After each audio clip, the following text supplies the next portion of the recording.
साइराम। हाँ, मैगजीन की मैं बात कर रही थी, तो उसमें से सिर्फ 2 ही बच्चों के नाम आए थे मेरे पास। समृद्धि और नियति ने लिया था। Yes ma'am. हाँ, तो आज क्या रिपोर्ट करेंगे आप लोग समृद्धि और नियति मैगजीन के बारे में, हिंदी मैगजीन के बारे में? मैम आपने अभी कुछ डिस्कस नहीं करा था। डिस्कस नहीं किया था? Yes ma'am. ऐसा? मैम। हाँ बोलिए। मैम मैं ये सोच रही हूँ कि हिंदी मैगजीन में स्लोगन्स और कुछ कविताएं लिख ले। नहीं, उस दिन मैंने बताया था, शायद आप लोगों ने नोट नहीं किया होगा। उसमें मैंने बताया था कि मैगजीन के मैम आपने वो दीक्षा ऐप पे बताए थे। यस मैम, 8 टॉपिक थे, 8। Yes ma'am. 8 टॉपिक थे ना, तो हम एक बार फिर से डिस्कस कर लेंगे। यस मैम, मैं टॉपिक भूल गई। ओके, तो आज आप नोट कर लीजिएगा पहले। Yes ma'am. ठीक है ना? तो चलिए मैं प्रेजेंटेशन के साथ में मैं बताती हूँ, आप नोट करिएगा और मैं बहुत क्लियर से बता दूँ। वैसे तो मैंने आज नेक्स्ट चैप्टर का शुरू किया, चलो इसको पहले डिस्कस कर लेते हैं। मैं सोच रही हूँ कि चैप्टर कंप्लीट हो जाए, तो अभी मुझे फिर से वापस 1 सेकंड रुक जाना। पानी की कहानी। मैम आप आत्मकथा कब सुनोगे? सुनूंगी, आप चिंता मत करिएगा, सुनूंगी। जाने के बाद देखती हूँ अभी कहाँ पर था वो।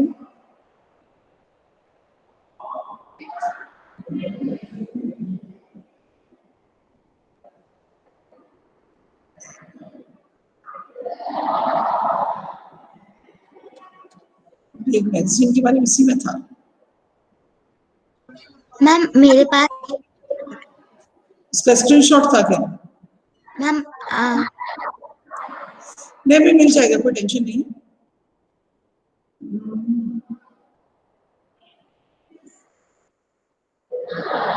देख रही हूँ।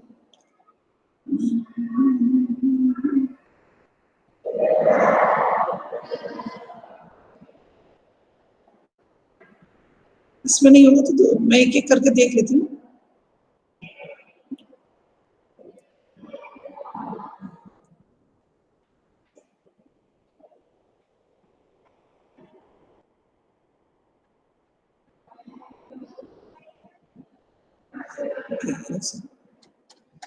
देखती हूँ अभी मैं किसको खोले हूँ।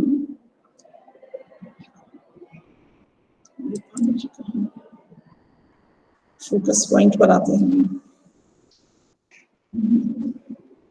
ये नहीं था, ये देखते हैं इसमें क्या था। देखते हैं हम एक एक करके। ये पत्रिका का निर्माण यहाँ था, है ना? है ना? एक पत्रिका का निर्माण। Yes ma'am. Yes ma'am. Ma'am ये नहीं है। ये था। यस मैम यही है। चाहो तो आप इसका स्क्रीनशॉट ले लो। एक पत्रिका जो बनाएंगे ना, मैगजीन बनाएंगे ना हम, उस मैगजीन में पहला था कि ये पाठ का सारांश लेखन, है ना? फिर जल चक्र बनाना था। जल ही जीवन में इस पर एक अनुच्छेद लिखना था। जल बचाओ पर एक नारा स्लोगन लिखना था। जल है तो कल है सुरक्षित कविता का निर्माण करना था। पानी से संबंधित मुहावरों का संकलन करना था, लिखना था। जल बचाने के उपाय पर एक लेखन था। पानी से संबंधित 4 नारों का संकलन था, है ना? फिर था कोई भी मुख्य पृष्ठ और वो आखिरी पृष्ठ, ये सूची तैयार करना ना, इंडेक्स वगैरह वो था। तो ले लिया क्या? इसका स्क्रीनशॉट ले लिया? Yes ma'am. Yes ma'am. नियति ले लिया? यस मैम ले लिया। यस वापस मैम, हम ले लिया। Yes ma'am. वापस हम आते हैं, फिर हम चर्चा करते हैं। तो देखो नियति और ये समृद्धि, आप दोनों लोग मैगजीन तैयार कर रहे हैं, लेकिन आप लोग क्या करेंगे, हम जरा वीडियो ऑन करके रखा करो तुम लोग, जरा ऐसे लगता है जैसे खाली बात करो। वीडियो ऑन है। नहीं, दूसरे बच्चों को भी बोल रही हूँ मैं। तो आप अपने लेवल पर कौन कौन बच्चे आपके साथ जुड़ सकते हैं, है ना, किस किस को जोड़ सकती हैं आप अपने लेवल पर। आप देना चाहें तो एक आप अपना एक ग्रुप बना लें, है ना, मैगजीन ग्रुप कर लें, है ना, मैगजीन ग्रुप कर लें। उसमें जो बच्चा आ जाए कि हाँ मैं आपके साथ हूँ, तो फ्रंट पेज तैयार करके किस बच्चे ने कौन सा टॉपिक लिया है, क्या लिया है, पूरी एक मैगजीन तैयार कर लिया। ठीक है, उसके लिए हम सोचते हैं 15 जनवरी। Okay, yes ma'am. मैम एक ग्रुप में कितने बच्चे होने चाहिए? देखिए वॉलंटियर्स आ जाए जितने भी अपने आप से। वैसे तो 9 उसमें 9 वो हैं, तो 9 बच्चे तो चाहिए ही चाहिए जो मतलब कलेक्शन कर सके, उनका अलग अलग नाम आ जाए। इसके अलावा भी अब जैसे सांप और बाज आ रहा है, तो हम सोचा है कि छोटी छोटी मैगजीन्स उसकी तैयार कर लें, एक तरीके से एक्सपीरियंशियल लर्निंग जैसी, उसके विषय में जानकारी, है ना, हो जाएगा क्या ये? Yes ma'am. क्योंकि अब यस मैम। पढ़ाने का तरीका थोड़ा सा, एक क्वेश्चन आंसर्स याद करना, ये सब याद करना, ये तो सब चीजें अब आनी नहीं है। अभी एग्जाम ऐसे होने नहीं है, क्वेश्चन आंसर्स आपको लिखने पड़ेंगे उसमें। थोड़े से आप उस विषय के अंदर जाकर कुछ अच्छा सा सीख पाए, है ना, उस तरीके से रहे। अब जैसा हमारा अगला पार्ट है सांप, बाज और सांप। तो बाज और सांप जो है हमारा जो चैप्टर, उसमें बाज और सांप की प्रवृत्तियां हैं। जैसे देखिए हमारे कहते थे ना, जैसे हमारे यहाँ पहले राक्षस थे ऐसे, अब राक्षस नहीं है, पहले राक्षस थे। अच्छा, मुझे कोई ये बता सकता है कि अभी राक्षस नहीं है? मैम होते हैं ना जो लोग गंदे लोग होते हैं। अभी भी राक्षस मैम। हाँ, अभी भी राक्षस है। देखिए प्रवृत्तियां होती हैं, स्वभाव होते हैं। जैसे बहुत सारे लोग होते हैं ना, क्या होता है जब व्यक्ति अच्छे कर्म करता है, देखिए 3 गुण होते हैं, प्रवृत्तियां 3 गुण माने जाते हैं। जैसे सत, रज और तम, ये 3 प्रवृत्तियां होती हैं।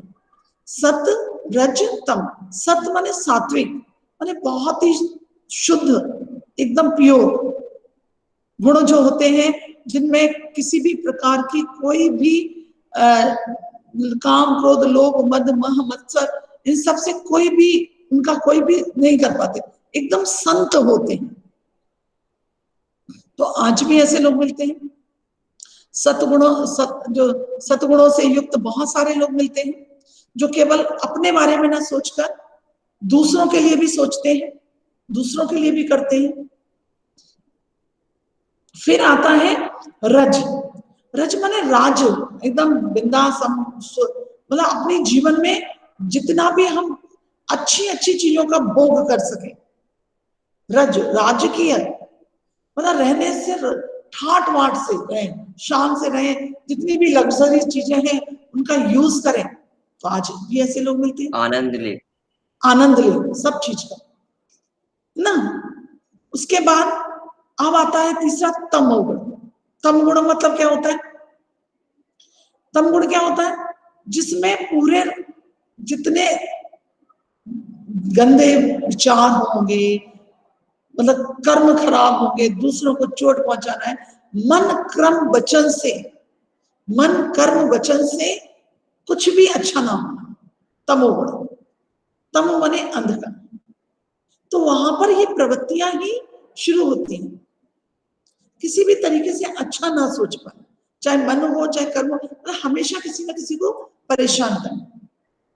तो ऐसी ही प्रवृत्तियों के साथ में हमारा शुरू होता है ये पाठ।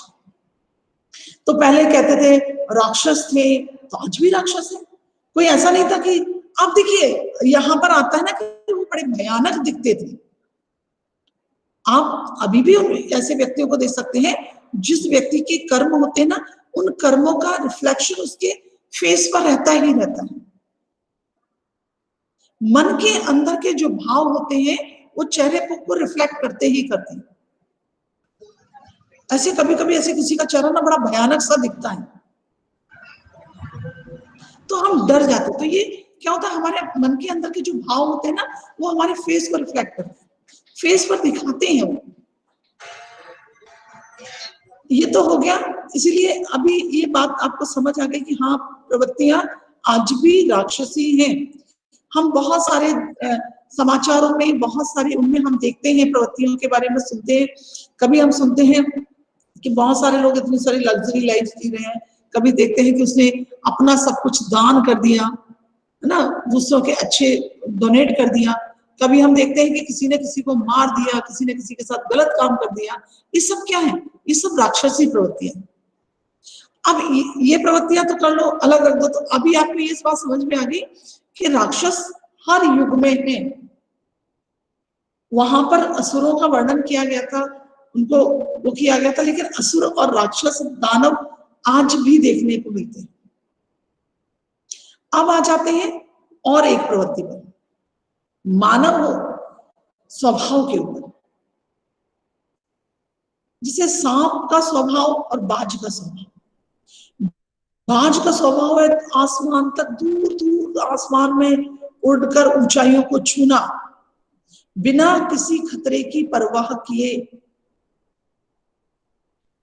उसे चिंता नहीं है कि मैं आकाश दूर तक उड़ूंगा तो शिकार बन सकता हूं किसी का,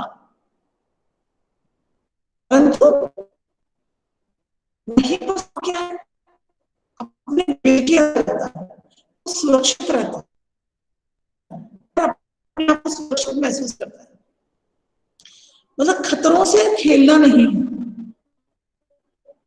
और जो लोग कभी भी कठिनाइयों का, मुसीबतों का सामना करने से डरते हैं, उनकी लाइफ एक अलग होती है।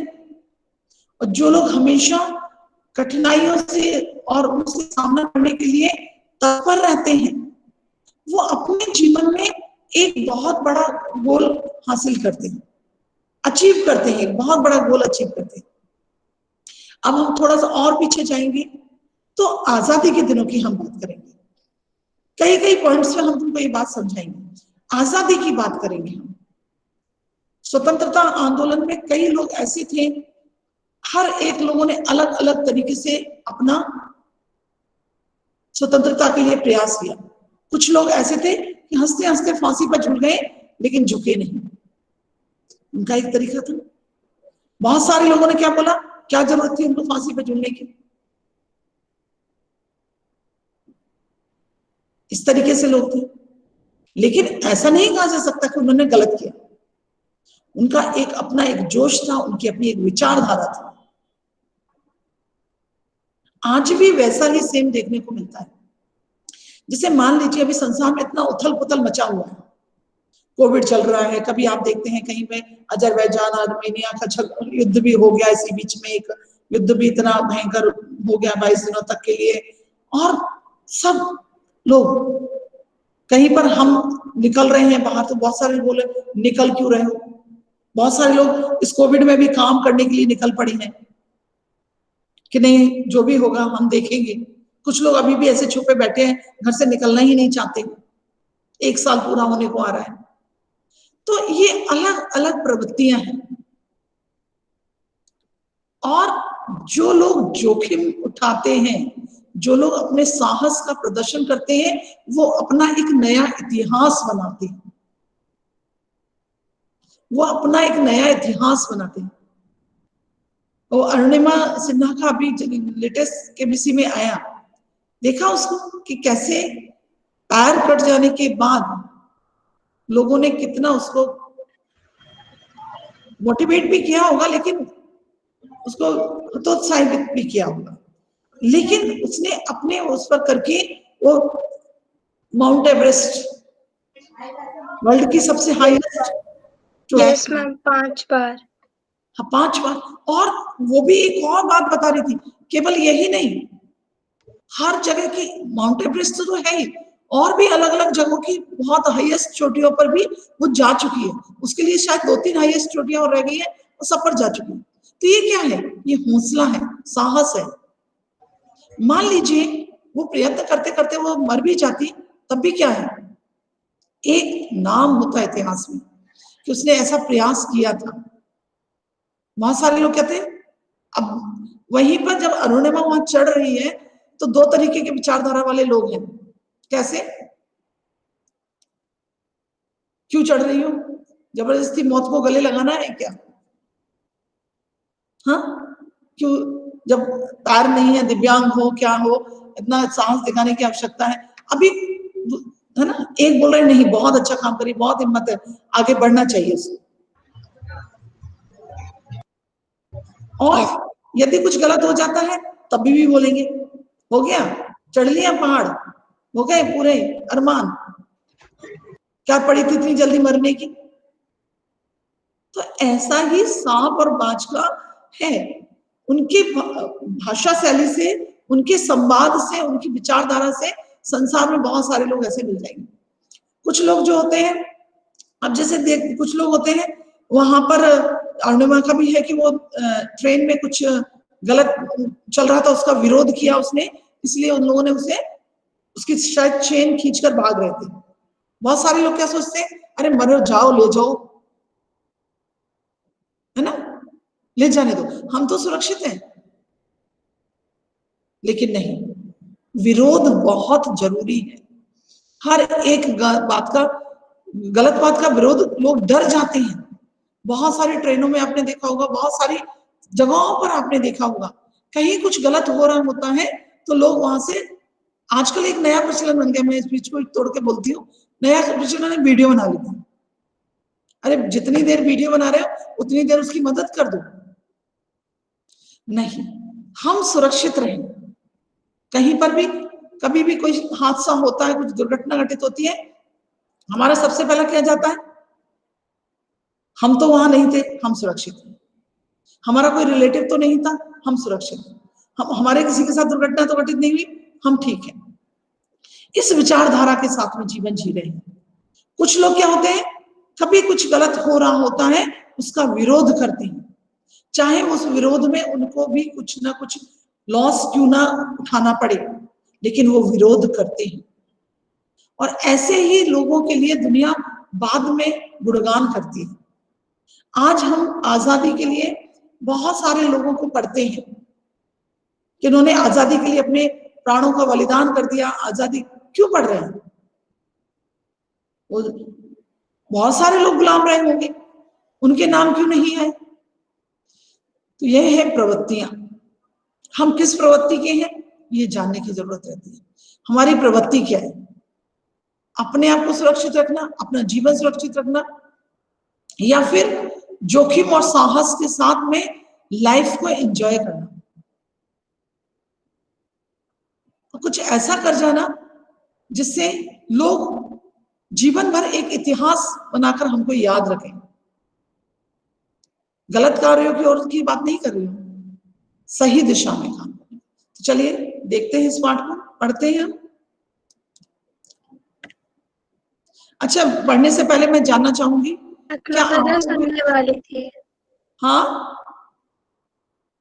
आप लोग कुछ, मैम आज आप आत्मकथा सुनने वाली थी। आत्मकथा मैं सोच रही हूँ ये दोनों चैप्टर भी हो जाए, फिर हम लोग एक एक दिन वो करते जाएंगे। जैसे 2 पीरियड होते ना, तो एक में आप लोग से चर्चा करते रहेंगे, एक्सपीरियंशियल लर्निंग या जो कुछ है, एक में प्रेजेंटेशन, एक में चर्चा। हाँ, थोड़ा सा आप लोगों के लिए एक और मैंने तैयार कर दिया है प्रेजेंटेशन का। जो बच्चा जिस चीज का प्रेजेंटेशन देगा उसका एक गूगल फॉर्म तैयार करेगा। ओके मैम, ओके मैम, है ना? Yes ma'am. ठीक है ना? उसका एक गूगल फॉर्म तैयार करेगा और सबको अच्छा भेज मैम, वो देगा। ग्रामर वाला जो चैप्टर आप तैयार करेंगे, मैम क्विज भी बना सकते हो? हाँ क्विज मैम भी बना। कितने क्वेश्चन होने चाहिए? अब देखो उसमें से ऐसा आ जाए कि सारे टॉपिक्स माने उसमें कवर हो जाए।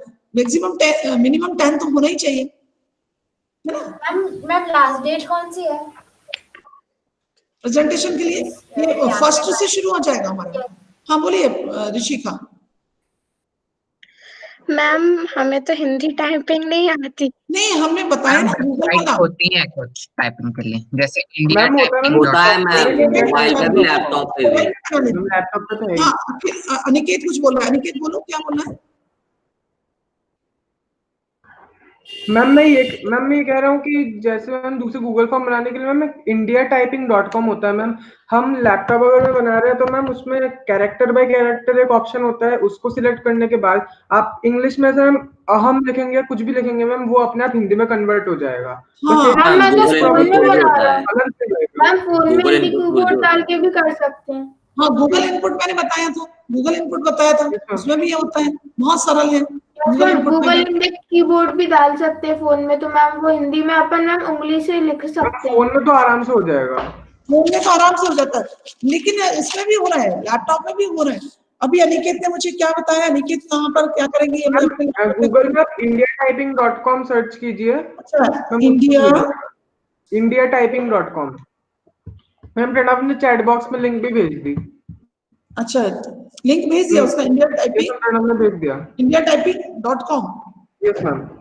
इसको टाइप करेंगे गूगल पर और मैम एंटर कर देंगे मैम। मैम एंटर दबा दीजिए मैम, जो आपको फर्स्ट लिंक मिलेगी उसको खोल लीजिए। तो मैम आप कैरेक्टर बाय कैरेक्टर उसको दबा दीजिए मैम। एंटर करने के बाद क्या होगा, क्योंकि मैं तो अभी नहीं हूँ तो मैं तो कुछ नया सीखूंगी। हाँ, एंटर करने के बाद मैम फिर मैम वो फिर आप लिंक खुल जाएगी मैम, लिंक आ खोल जाएगी लीजिए। एक जन बोलो। मैम, फिर बहुत सारी लिंक्स आ जाएंगी तो मैम फर्स्ट वाली लिंक पे आप चले जाइएगा। अच्छा, फर्स्ट लिंक खोलना है ना, फर्स्ट लिंक खोलेंगे तो वहां पर वो सिलेक्ट हो जाएगा। यस मैम, वो ओपन हो गया होगा आपके पास indiatyping.com। ओके, तो मतलब वो हमारे लैपटॉप में ऑन हो जाएगा मतलब। यस मैम, बस में आपको एक दिक्कत इसमें ये है कि जैसे आप कुछ लिखेंगे उसको कॉपी करके आपको वहां पे पेस्ट करना पड़ेगा। मैम उस चीज को सिलेक्ट करके कॉपी करके आपको जिसमें पीपीटी से बना रहे हैं, प्रेजेंटेशन बना रहे हैं, उसमें आके पेस्ट करना पड़ेगा। अच्छा, डायरेक्ट पीपीटी और उसमें डायरेक्ट मैम उसके लिए सॉफ्टवेयर डाउनलोड करना पड़ेगा। यस मैम मैम, उसके लिए गूगल इनपुट टूल होता है मैम लैपटॉप पे भी। करना पड़ेगा मैम, बहुत झंझट है उसमें। जो बहुत झंझट है और ये आसानी से होता चला जाता है ना। मैम अगर हमको पीपीटी में टाइप करना है तो उसमें फॉन्ट दिए होते हैं। नो मैम, लेकिन ऐसा होता है कि जो Yes, उसके अलग अलग ma'am. अल्फाबेट्स होते हैं। मैम मेरे मैम पापा लिखते हैं ना तो मुझे पता है मैम, वो राइटिंग चेंज कर देते हैं।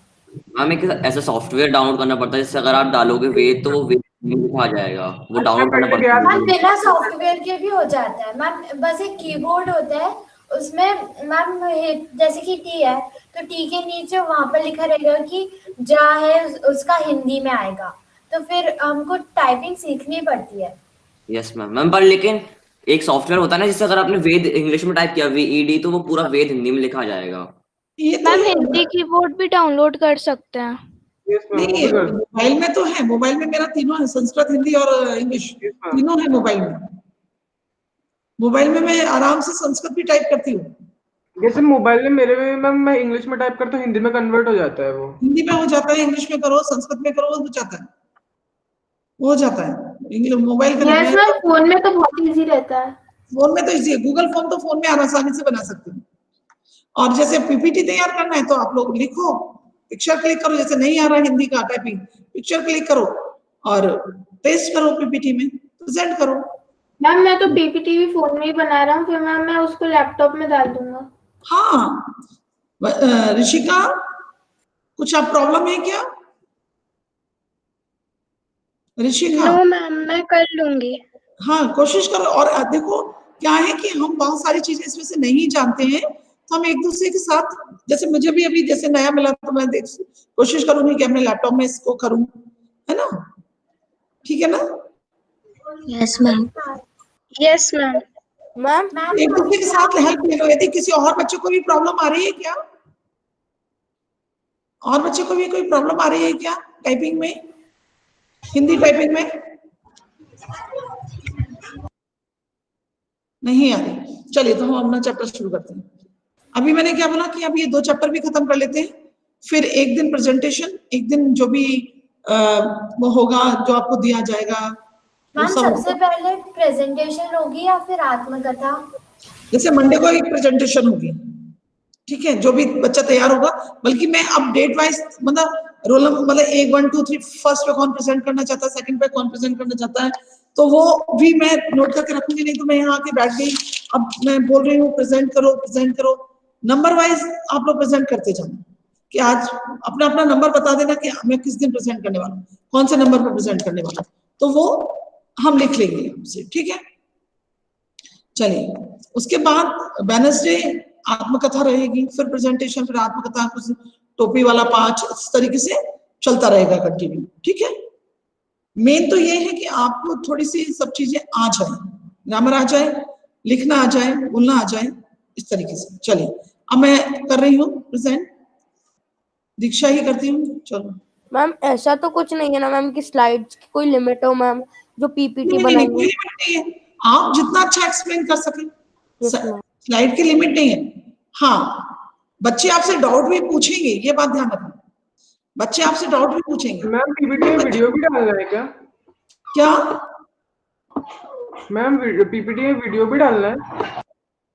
नहीं नहीं नहीं, पीपीटी में वीडियो नहीं डालना है, आपकी अपनी पीपीटी रहेगी, आप उसे एक्सप्लेन खुद करेंगे, वीडियो नहीं डालना पीपीटी में, एक्सप्लेन करेंगे, एग्जांपल्स ले सकते हैं, है ना, उसके साथ। मैम हाँ बोलिए। मैम मैगजीन वाले में जैसे कि 9 टॉपिक्स हैं, तो मैम अभी तो उसके आपको ग्रुप तो अभी सिर्फ 2 ही बच्चे हैं उसमें, तो मैम तो कैसे होगा? आप नहीं तो आप अपने लेवल पे बोलो ना, अपने किसी जिससे बात करो, और कितने बच्चे होना चाहते हैं? 9 टॉपिक्स हैं, बताइए जल्दी से, और कोई बच्चा पार्टिसिपेट करना चाहता है? मैम मैंने पलक से व्हाट्सएप पे पूछा तो वो हाँ कह रहे। कौन कौन हाँ बोल रहा है? मेरे एक बार मेरे नॉलेज में डाल दो। मैम पलक। ओके पलक, ओके 3 हो गए, और कौन है?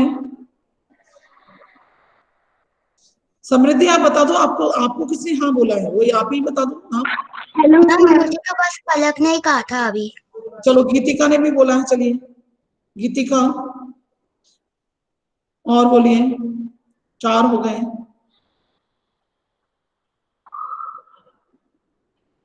नहीं क्लास में हो तो सभी, लेकिन अपने लेवल पर और देख लेना किसी को कर सकते हो ना, ठीक है ना। चलिए, बहुत ज्यादा बड़ा बड़ा तो है नहीं, 9 पेज ही। हाँ बोलिए। मैम जो टॉपिक्स है, मतलब मैम हम जैसे कि 4 बच्चे हैं, तो मैम चारों को अलग अलग मिलेंगे या फिर हम चारों को एक ही साथ कुछ करना है? देखो अपना चारों लोग पहले अलग अलग करो, फिर एक देख लो, कुछ थोड़ा सा भी आपको लगता है इसमें सुधार हो सकता है या इसमें कुछ और ऐड हो सकता है, तो फिर ऐसे कर लें, ठीक है ना। चलो मैम एक बच्चे को एक टॉपिक लेना है? हाँ, एक बच्चे को एक टॉपिक लेना। चलिए शुरू करें। मैम उन टॉपिक्स की भी आपको प्रेजेंटेशन ही शो करनी है क्या? मैम जो 9 टॉपिक, वो पत्रिका एक बार शो करना पड़ेगा। देखो ये फिर से मेरे उसमें हो गया यहाँ पर। मैम जो टॉपिक्स ले रहे हैं वो आपको अभी बता दे या फिर बाद में बता? वो तो आप लोग तैयार करके मैगजीन करके, हमने क्या बोला, आप लोग अपने लेवल पर से कर लीजिए, है ना। जब तैयार हो जाए तो हम उसे कर लेंगे, देख लेंगे। आप लोगों को दिख रहा है ये? नो मैम अभी प्रेजेंट नहीं। मैम स्क्रीन प्रेजेंट नहीं है अभी। स्क्रीन प्रेजेंट नहीं हुई है? एक सेकंड रुको, मैं वापस आती हूँ फिर प्रेजेंट करती हूँ, सॉरी। चलो अभी फिर से प्रेजेंट करती हूँ, क्योंकि बहुत देर तक बातें करते रहे ना तो हो गया। क्या होगा, अभी स्क्रीन प्रेजेंट करने के लिए नहीं आ रहा है, ऑप्शन ही नहीं आ रहा है।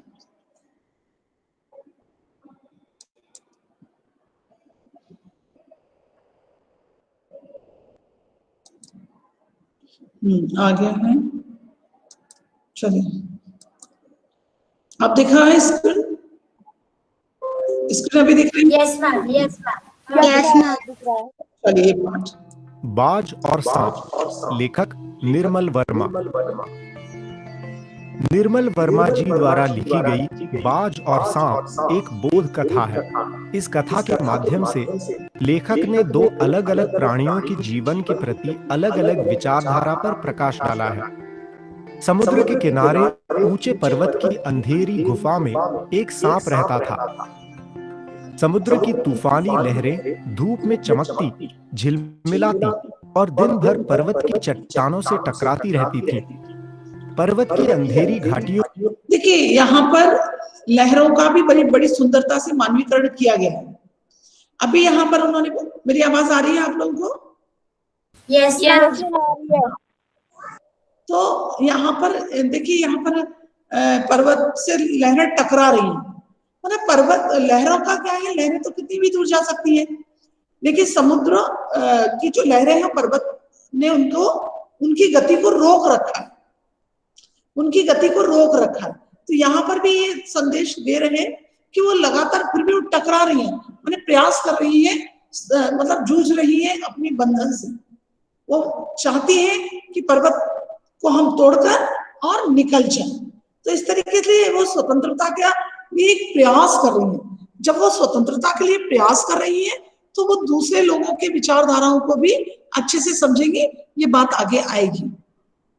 में एक नदी भी बहती थी।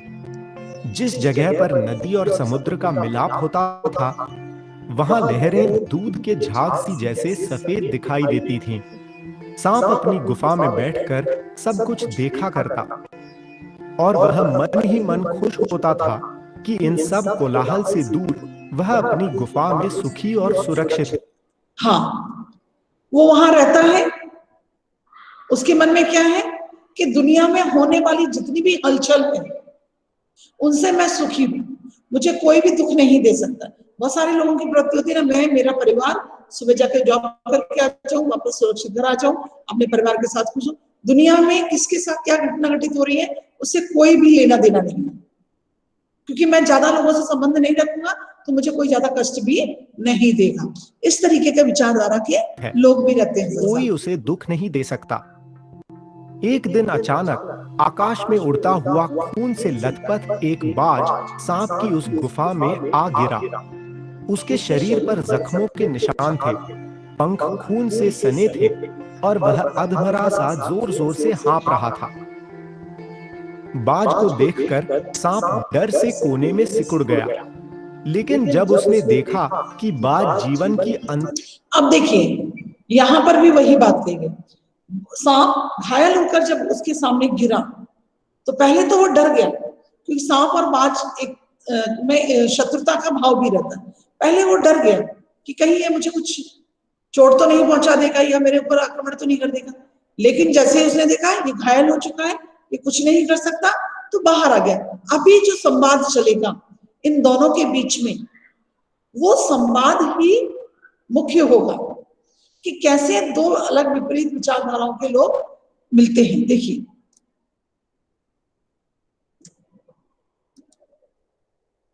अंतिम सांसें गिन रहा है और उसकी हिम्मत बंधी और वह रेंगता हुआ उस घायल पक्षी के पास जा पहुंचा।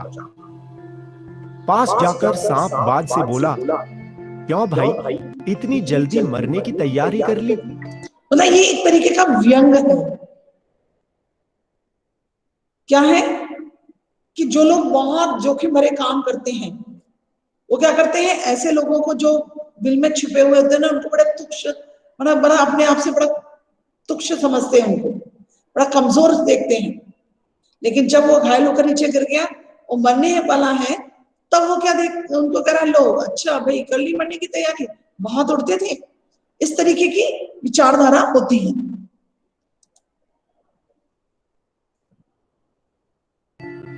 बाज बोला, आखिरी घड़ी आ गई है, लेकिन मुझे कोई शिकायत नहीं है। मतलब वो मर भी रहा है फिर भी उसे कोई शिकायत नहीं है। बहुत सारे लोग होते ना कि भाई मृत्यु आ गई, अब ये नहीं कर पाया, वो नहीं कर पाया, वो कुछ नहीं हो पाया, लेकिन उसे बोला मेरे आखिरी घड़ी जरूर है, लेकिन मुझे अपने जीवन से कोई शिकायत नहीं है, दुनिया से कोई शिकायत नहीं। क्यों नहीं है? देखिए, जब तक शरीर में ताकत रही, कोई सुख ऐसा नहीं बचा जिसे न भोगा हो। दूर दूर तक उड़ानें भरी हैं, आकाश की असीम ऊंचाइयों को अपने पंखों से ना पाया हूं। बाज ने फिर सांप से कहा, तुम्हारा बड़ा दुर्भाग्य है। अब देखिए उसने क्या कहा, एक जितना भी ऊंचाइयों तक, असीम ऊंचाइयों तक मैं गया हूं, वहां तक छुआ है, मुझे कोई कष्ट नहीं है। लेकिन अब बाज जो सांप को बोल रहा है, तुम्हारा बड़ा दुर्भाग्य है कि तुम आकाश में उड़ने का आनंद कभी उठा ही नहीं पाओगे, मतलब कभी तुम जोखिम या साहस का कार्य नहीं कर सकते।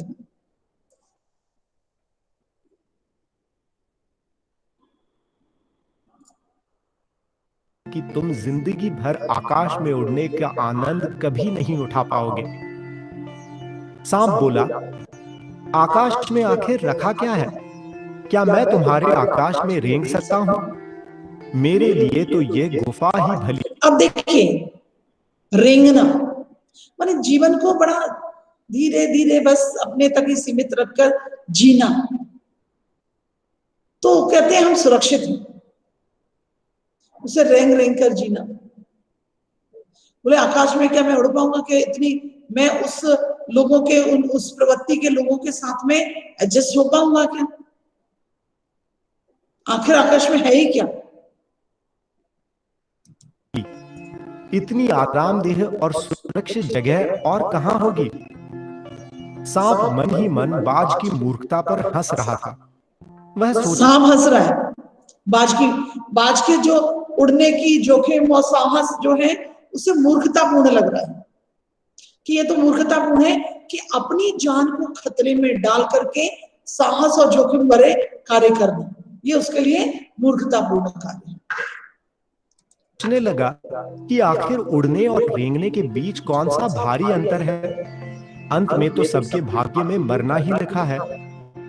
बाज ने अपना सिर ऊपर उठाकर सांप की गुफा के चारों तरफ देखा।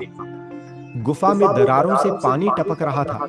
सीलन और अंधेरे में डूबी गुफा में एक भयानक बदबू फैली हुई थी। बाज के मुंह से एक बड़ी जोर की। अब देखिए, सांप जिस गुफा में रह रहा है, चारों तरफ सीलन है, अंधेरा है, पानी टपक रहा है, बदबू आ रही है, तो ये क्या है कि ये जो बातें बताई जा रही हैं वो एक सामान्य रूप का अर्थ नहीं दे रही है। वो क्या अर्थ दे रही है कि हमारे विचार जो है बहुत ही संकुचित हैं, ठहर गए हैं। हमने अपने विचारों में परिवर्तन नहीं किया है। जैसी विचारधारा एक लीक पर हम चले जा रहे हैं, उसी लीक पर हम चले जा रहे हैं। हमने विचारों में कोई भी बदलाव नहीं लाया। कहते ना परिवर्तन, आप लोगों ने लास्ट ईयर वो पढ़ा होगा विप्लव गायन, आज पढ़ा था। कभी कुछ ऐसी तान सुनाओ जिससे उथल पुथल मच जाए, पढ़ा था आप लोगों ने? साई राम, साई राम। Yes ma'am.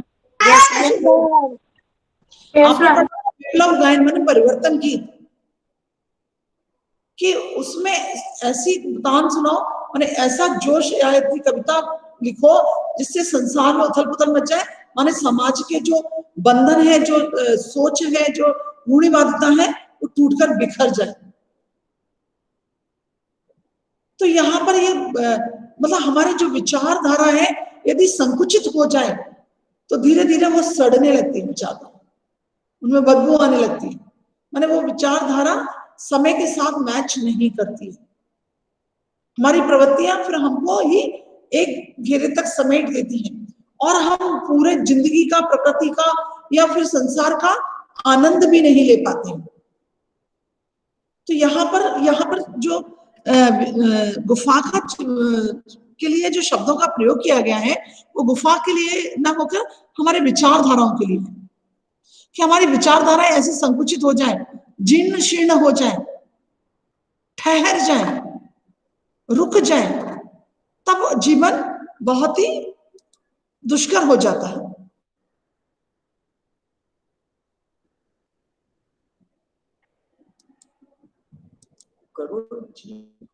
करुण चीख फूट पड़ी, आह काश मैं सिर्फ एक बार आकाश में उड़ पाता। देखिए, मृत्यु समीप है, परंतु उसकी प्रवृत्ति क्या है? ऐसे ही नहीं मर जाना, अंतिम प्रयास तो करना ही करना है। अंतिम प्रयास तो करना ही करना है। ये नहीं कि ठीक है मैं आकाश में घायल हो गया और अब क्या कर सकता हूं, मरना है तो पड़े रहते हैं यहीं पर, नहीं, फिर भी अंतिम प्रयास करना ही करना है। एक राजस्थान की शौर्य गाथा में आता है, उसमें बताया जाता है कि जब वो क्षत्रिय राजपूत युद्ध कर रहे थे, उनके सिर कट गए थे, लेकिन बिना सिर कटे हुए धड़ों ने भी युद्ध मैदान में युद्ध किए। तो मतलब कहने का तात्पर्य ये नहीं है कि वो ऐसे युद्ध हो रहे थे, बल्कि अंतिम क्षण तक, मतलब अंतिम मुद तक प्रयासरत रहना, ये प्रवृत्ति बताई गई है। तो उसने कहा आह, काश में एक बार आकाश में उड़ जाता। बाज को इतना व्याकुल होकर छटपटा देख सांप ने बाज से कहा, यदि तुम्हें स्वतंत्र मतलब वो आखिरी प्रयास के लिए इतना प्रयत्नरत हो रहा है, झटपटा रहा है, तो उसको देखकर सांप ने उसको एक राय दी। क्या राय दी? यदि तुम्हें स्वतंत्रता इतनी प्यारी है तो चट्टान के किनारे से ऊपर, मतलब लास्ट किनारे पे आ जाओ, वहां से उड़ने की कोशिश करो, कर सकते हो ये कोशिश। अब देखिए यहाँ पर भी क्या बात निकल के आती है। मान लीजिए कोई व्यक्ति मर रहा है, अंतिम सांसें गिन रहा है, और वो चाहता है कि मैं आखिरी प्रयास करूं, और कोई एक सलाह दे दे कि ऐसा कर लो, तो क्या सोच सकता है? यदि सांप की प्रवृत्ति वाला आदमी होगा तो अच्छा, मुझे मारने की और ज्यादा मारने की प्लानिंग कर रहे हैं, मतलब ऐसी राय दे रहे हो जैसे मैं मरी जाऊं। सांप की प्रवृत्ति वाले लोग ऐसे सोचते हैं। यदि हम कोई उनको कार्य करने के लिए बोलते हैं तो उनको लगता है कि शायद, जैसे अभी एक उदाहरण के तौर पर हमने मैगजीन का काम दिया, बच्चे वहां पर बैठे हुए 24-25, लेकिन नहीं, कभी भी हम क्यों करें, क्यों जबरदस्ती का हम अपना नाम फंसा लें, फिर हमें करना पड़ेगा। ये प्रवृत्तियां होती हैं। हम जितना बच जाए, जितना हमारा काम कम हो जाए, और किसी ने राय भी दे दी कि यार तुम कर लो, भाई तुमको क्या पड़ी है। लेकिन जब सांप ने बाज को इस तरीके की राय दी तो उसकी आंखों में एक चमक आ गई। कैसी चमक आ गई? कि हाँ, ये प्रयास तो मैं कर सकता हूं। इतनी प्यारी है तो चट्टान के किनारे से ऊपर उड़ जाने की कोशिश क्यों नहीं करते? हो सकता है कि तुम्हारे पैरों में अभी इतनी ताकत बाकी हो कि तुम आकाश में उड़ सको। बाज में एक नई आशा जग उठी। वह अपने घायल शरीर को घसीटता हुआ चट्टान के किनारे तक गया। खुले आकाश को देखकर उसकी आंखें चमक उठी और वह अपने पंख फैलाकर हवा में कूद पड़ा। लेकिन उसके टूटे पंखों में इतनी शक्ति नहीं थी कि उसके शरीर का बोझ संभाल सके, इसलिए वह नदी में जा गिरा। चलिए अब देखिए, जब सांप ने राय दी तो बाज को मन में एक आशा जाग गई, उसकी आंखों में चमक आ गई कि हाँ, एक प्रयास तो मैं कर सकता हूं। जब उसने ऐसा प्रयास किया तो उसके पंख इतने घायल हो चुके थे कि वो नदी में गिर गए। अब देखिए यहाँ पर नदी का फिर से रोल आएगा, तो क्या रोल है देखिए। लहरों ने उसे उठाकर सागर में बहा दिया। लहरें उसे उठाकर ले गई। लेकिन यहाँ पर क्या, पहले शायद पार्ट यहाँ पर नहीं पूरा दे रहे, पहले एक फैन, जो लहरों का सफेद फैन था, उसको एक चादर उड़ाई, फैन की चादर उड़ाकर उसे गोद में लेकर चली गई। तो यहाँ क्या है, वीरता का सम्मान हो रहा है। आप बड़ी देर तक बाज की मृत्यु और आकाश के लिए उसके प्रेम के विषय में सोचता रहा।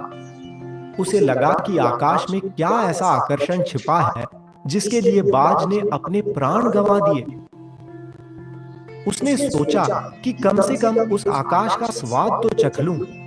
माने ऐसी बाज ने अपने जब प्राणों की आहुति दे दी, अपने जोखिम और साहस के लिए अपने प्राणों की आहुति दे दी, तो सांप जैसे व्यक्ति के लिए भी वो प्रेरणा बन गया।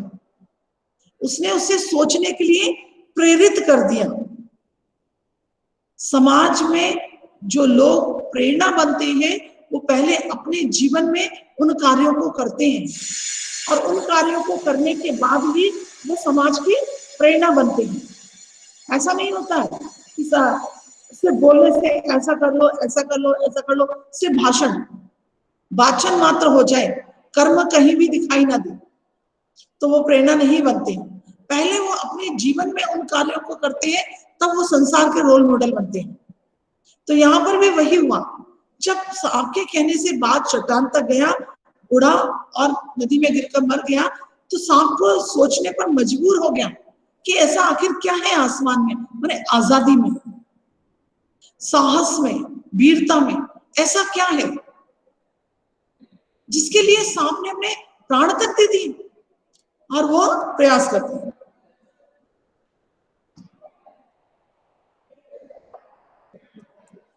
इसलिए अपने शरीर को सिकोड़ा और आगे रेंग कर अपने को आकाश की शून्यता में छोड़ दिया, लेकिन वह नीचे छोटी छोटी चट्टानों पर धप से गिरा। जिसने जीवन भर रेंगना सीखा था, वह भला क्या उड़ पाता। उसकी जान बच गई और सांप हंसते हुए कहने लगा, पक्षी भी कितने। अब देखिए, प्रेरित तो हुआ, प्रयत्न भी किया, लेकिन जब, क्योंकि हमेशा रेंगना सीखा है तो उड़ नहीं सकता है, तो उस प्रयास में, गेट बंद करो, उस प्रयास में क्या हुआ, उस प्रयास में वो गिर गया और गिरने के बाद मरते मरते बचा। फिर उसने दोबारा प्रयास नहीं किया, प्रवृत्ति नहीं बदली। प्रेरित तो हुआ लेकिन प्रवृत्ति नहीं बदली। यदि प्रवृत्ति बदल जाती तो शायद वो बार बार प्रयास करता, चाहे प्रयास में उसकी जान ही क्यों न चली जाती, लेकिन प्रयास करता रहता। अब प्रयास करने के बाद जब उसकी जान बच गई तो फिर वो क्या सोचने लग गया, फिर से उसकी विचारधारा बदल गई। क्या बदल गई? पक्षी भी कितने मूर्ख हैं, धरती के सुख से अनजान रहकर आकाश की ऊंचाइयों को नापना चाहते हैं। मतलब जितना भी सुख ले सकते हो शांति से चुपचाप से करके अपने सुखी जीवन जियो। आकाश माने क्यों जोखिम उठाना, है ना? मूर्ख हैं, धरती के सुख से अनजान रहकर आकाश की ऊंचाइयों को नापना चाहते थे। सांप सोचने लगा कि बाज अभागा था, जिसने आकाश की आजादी को प्राप्त करने में अपने प्राणों की बाजी लगा दी। थोड़ी देर बाद सांप ने चट्टानों से धीमा संगीत। अच्छा, अभी तो सांप क्या सोच रहा है, बाज के लिए मूर्ख है, प्राण गंवा दिए, ये कर दिए। लेकिन पहले जब चट्टाने से वो समुद्र की लहरें, नदी की लहरें टकरा रही थी, तब वहां पर बात कही गई थी कि वो अपनी आजादी के लिए लगातार प्रयत्न कर रही हैं। अभी क्या है, जब लहरें टकरा रही है, एक स्वर उत्पन्न हो रहा है, तो वो क्या वहां पर दर्शाया जा रहा है कि वह बाज की वीरता का गान कर रही हैं, बाज की वीरता का गुणगान कर रही हैं। ये मानवीकरण है लहरों का।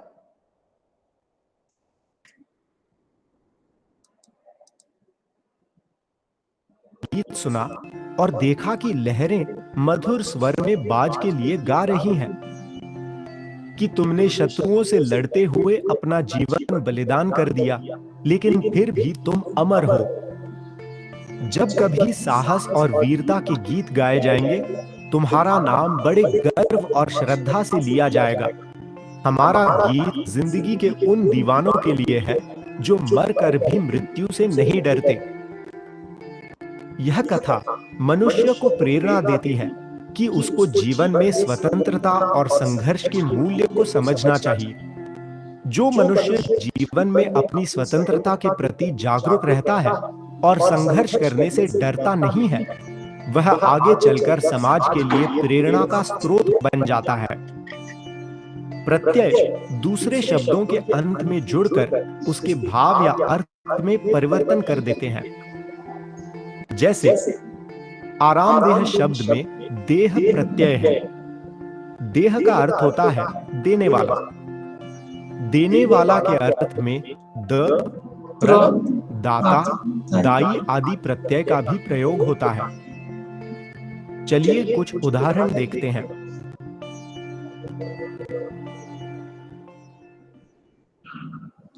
सुख प्लस द, सुखद। सुख प्लस प्रद, सुखप्रद। सुख प्लस दाता, सुखदाता। सुख प्लस दाई, सुखदाई। चलिए अब हम वापस मीट पर आते हैं। मैम सुखप्रद का मीनिंग क्या है? किसका? सुखप्रद। सुख को प्रदान करने वाला। चलिए देखिए, अभी टाइम भी नहीं हुआ, तब तक 13 बच्चे रह गए। मतलब 5 मिनट्स ज्यादा हो गए, तो तब तक छोड़ छाड़ के चल दिए हम तो भी। अब देखिए, यही प्रवृत्तियां होती हैं, यही सोच है, यही विचार है। हम अपने आसपास की दुनिया में बहुत सारी प्रवृत्तियों वाले, विचारधारा वाले लोगों से, स्वभाव वाले लोगों से मिलते हैं, और वहां पर कुछ लोग ऐसे होते हैं जो हर एक प्रवृत्ति के, हर एक लोगों के साथ एडजस्ट कर लेते हैं, अपने आप को कंफर्ट फील कर लेते हैं।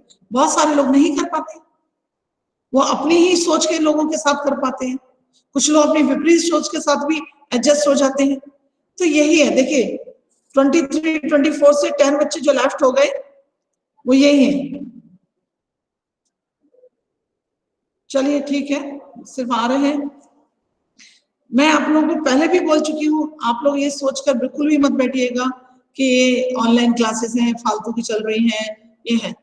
कहीं ना कहीं ये आपको एक नए टेक्निक से जोड़ रही हैं, आपको एक विचार मतलब उस धारा में आपकी लर्निंग की धारा से जुड़े हुए हैं, और उसको इस तरीके से मजाक बनाते हैं।